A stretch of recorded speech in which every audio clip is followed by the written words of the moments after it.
Spare नामक Prince Harry के संस्मरणों की रिहाई 10 जनवरी के लिए निर्धारित है और जनता शाही परिवार में जीवन के बारे में नए खुलासे की प्रतीक्षा कर रही है। बकिंगम पैलेस भी इंतजार कर रहा है, इसलिए अब राजा के अपमानित बेटे से नकारात्मकता की संभावित प्रतिक्रिया के बारे में चर्चा हो रही है। वे कहते हैं कि क्वीन एलिजाबेथ द्वितीय अपने पोते से बहुत प्यार करती थी, इसलिए उसने उसकी रक्षा की। हालांकि नए सम्राट का इरादा हैरी और उसकी पत्नी के हमलों को बर्दाश्त करने का नहीं है। कम से कम शाही जीवनी लेखक टॉम बाउर यही सोचते हैं। यदि राजकुमार बहुत अधिक खुलासा करता है और ग्रेट ब्रिटेन के शाही परिवार से दूर हो जाता है तो उसके पिता चार्ल्स जवाब देने में संकोच नहीं करेंगे। अदालत के करीबी अपने स्रोतों को जिक्र करते हुए बाउर ने कहा कि राजा ससेक्स निर्वासन की धमकी दे रहा था। एक संभावित सजा के रूप में आर्ची और लिलिबेट सहित सभी शाही खिताबों से वंचित करते हो जाएंगे।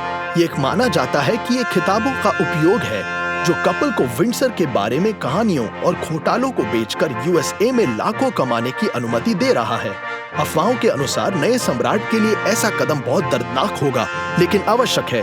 उन्होंने अपने ही बेटे के कारण एक घोटाले के केंद्र में सिंहासन के लिए बहुत लंबा इंतजार किया, जो पुस्तक में निर्धारित तथ्यों के कारण भड़क सकता था।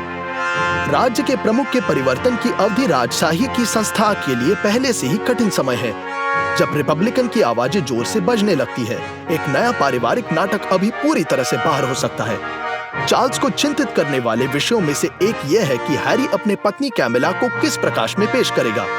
ड्यूक ऑफ ससेक्स ने कभी नहीं छिपाया कि वह अपनी सौतेली मां को नापसंद करता है। उसे अपनी मां डायना की मृत्यु के लिए अप्रत्यक्ष रूप से जिम्मेदार मानता है। अफवाहों के अनुसार प्रिंस विलियम और केट भी संस्मरण में दिखेंगे। इस तथ्य के बावजूद कि महारानी एलिजाबेथ के अंतिम संस्कार में शानदार चार फिर से मिले, भाइयों और उनकी पत्नियों के बीच का कलह दूर नहीं हुआ है। और आपको क्या लगता है, क्या टाइटल से वंचित करना संभव है और क्या हैरी या मैगन के पॉपुलैरिटी को प्रभावित करेगा?